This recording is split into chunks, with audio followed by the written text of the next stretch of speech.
अगर मैं पूछूं आपसे कि आपके लिए सबसे महत्वपूर्ण संसाधन क्या है, मनी या टाइम? आप बोलेंगे मनी, मैं बोलूंगा टाइम। आप बोलोगे मनी, फिर मैं बोलूंगा टाइम। इस बात को लेकर के हो सकता है कुछ पल के लिए आप डिबेट भी कर लो, सर पैसा नहीं है तो बेकार है सब कुछ, लेकिन मैं बोलूंगा समय नहीं है और पैसा है तो सब कुछ फिर बेकार है। आपके या हर एक व्यक्ति के लिए ना समय सबसे ज्यादा इंपॉर्टेंट होता है। अगर एक बार जीवन से समय निकल गया, हाथ से समय निकल गया, तो आपने बहुत बड़ी अपॉर्चुनिटी, बहुत बड़ी अवसर आपने लॉस्ट कर दिया। लेकिन मैं आपसे कहना चाहूंगा कि अगर आपके पास समय रहते, अगर आप जाग चुके हो, समझ चुके हो और करियर को लेकर के अगर आप सजग हो, तो समझिए कि आप बहुत बड़ा धन को, बहुत बड़ा संसाधन को आप सेव भी कर रहे हो और अपने करियर को अच्छे बना सकते हो। समय के यूटिलाइजेशन को लेकर के बहुत सारे स्टूडेंट में ये कंफ्यूजन रहता है कि मैं समय का उपयोग कैसे करूं। मैं समय का उपयोग करने के लिए आपको नहीं बताऊंगा, लेकिन मैं आपको जरूर कहूंगा कि जिस चीज में आपका समय सबसे ज्यादा जाया होता हो, सबसे ज्यादा खराब होता हो, उन सब काम को छोड़ दीजिए। फालतू के जगह पे समय जाकर के वेस्ट करना पहले छोड़िए। आपको उस समय का इंपॉर्टेंस तब पता चलेगा जब आपके समय निकल जाएगा और फालतू के जगह पे अब जब समय वेस्ट करना स्टार्ट करते हो और आपका उसका कोई भी सिग्निफिकेंस नहीं है और उसका कोई भी आपके जीवन में एप्लीकेशन नहीं है।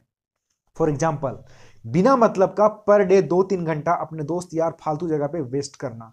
आप समझते क्या हो कि आप अपने 2 घंटे को वेस्ट कर रहे हो, आपको इंजॉय मिल रहा है, अच्छे अच्छे बन रहे हो आप? बिल्कुल भी नहीं।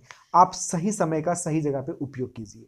अगर आप क्वालिटी टाइम अगर अपने साथ अगर आप दोगे, अपने एनहेंसमेंट में, अपने इंप्रूवमेंट में, अपने क्वालिटी में, आप बुक पढ़ने में, कोई अच्छी स्टोरी सुनने में, कोई अच्छे मूवी देखने में, तो यकीन मानिए कि आपका समय ना अच्छे जगह पे यूटिलाइज हो रहा है और समय का सही यूटिलाइजेशन से ही आपके करियर बिल्डिंग में काम करता है। अगर आप वाकई में चाहते हो कि करियर को अच्छा मुकाम दें, अच्छी बिल्डिंग पर ले जाएं, अच्छे चोटी पर ले जाएं, तो आपको करना कुछ नहीं है, सिर्फ समय का सदुपयोग कीजिए। सर कैसे सदुपयोग किया जा सकता है? आप जिस प्लेटफॉर्म पर हो, जिस करिकुलम पे हो, जिस आप फ्रेमवर्क पे हो, इस पर काम एक्यूरेसी के साथ और मेहनत के साथ और उसी में डेडिकेटेड रहिए।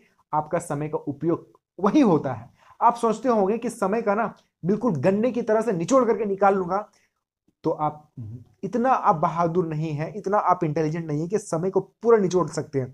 लेकिन आप अगर अलर्ट हैं, आप अगर सजग हैं, तो अपने समय का ना भरपूर आप उपयोग कर सकते हैं और बहुत ज्यादा अपने आप को ऊंचे लेवल तक ले जा सकते हैं। अगर आप विद्यार्थी हैं, अगर आप स्टूडेंट हैं, तो उस वक्त आपको करना क्या है? समय का यूटिलाइजेशन के लिए दिन रात अपनी पढ़ाई पर पहले फोकस करो। पहले पढ़ाई, सबसे पहला वर्क है स्टडी। अगर आपने स्टडी मेहनत से कर लिया ना, तो एक कमरे के अंदर हो करके भी ना आप पूरा विश्व को, पूरा वर्ल्ड को समझ सकते हो, पूरा यूनिवर्स को समझ सकते हो। अगर आपने सही मायने में, सही तरकीब से, सही तहजे लहजे से अगर आप चीजों को पढ़े हो, तो यकीन मानिए कि आप एक बंद कमरे में भले हो, लेकिन सारी चीजों को आप समझ रहे हो। एजुकेशन ही एक ऐसा चीज है, एक ऐसा धन है जिसका डिविडेंड बाद में इतना मल्टीपल से मिलता है कि आप इसका कंपैरिजन नहीं कर सकते हो। आप एक टाइम भले इन्वेस्टमेंट करते हो, 5 साल, 4 साल, 3 साल या जो कोई भी समय आपने दिया हो, उसके बाद का जो इसका आउटपुट है, जो इसका आउटकम्स है, जो इसका डिविडेंड है, जो इसका लाभ है, आप भी नहीं बता सकते हो कि कितना इसमें आपको वैल्यू, कितना आपको इसमें आपको इंपॉर्टेंस मिलता है, कितना आपको इसमें आगे चल करके रेवेन्यू मिलता है। कोई कंपैरिजन नहीं है। एजुकेशन, और अगर आप बिजनेस कर रहे हो, अगर आप किसी और फील्ड में हो, तो आप उस फील्ड में पूरी एक्यूरेसी के साथ, मेहनत के साथ सारी चीजों को करिए, लेकिन उसमें भी आप पढ़ाई, स्टडी को कभी भी स्टॉप मत कीजिए। हर एक क्षेत्र के लिए, हर एक प्लेटफॉर्म के लिए स्टडी महत्वपूर्ण है। समय, अगर आपको लगता होगा कि मैं बिजनेस कर रहा हूं तो मैं बिजनेस में तो बहुत समय दे रहा हूं, लेकिन फिर भी आप कुछ ना कुछ टाइम स्पेम को, कुछ टाइम को, आप कुछ समय को निकालिए जिसमें कि आपको स्टडी करने का मौका मिलता हो, जिसमें कि दुनिया जहान की पुस्तक को पढ़ने का मौका मिलता हो, लोगों को समझने का मौका मिलता हो। और यकीन मानिए कि आप किसी व्यक्ति को अगर समझना चाहते हो 2 या 4 दिन में, तो उसकी बायोग्राफी को, उसके बुक्स को पढ़ लीजिए। आप 3 से 4 दिन में उससे उनसे रूबरू हो जाओगे और उनके बारे में जान जाओगे। जब दूसरों के माइंडसेट को जानोगे, उनके विचार को जानोगे, उनके आइडिया को, उनके थॉट्स को जानोगे, तो आपको अपने आप में इंप्रूव करने के लिए एक बहुत बड़ा बल भी मिलेगा।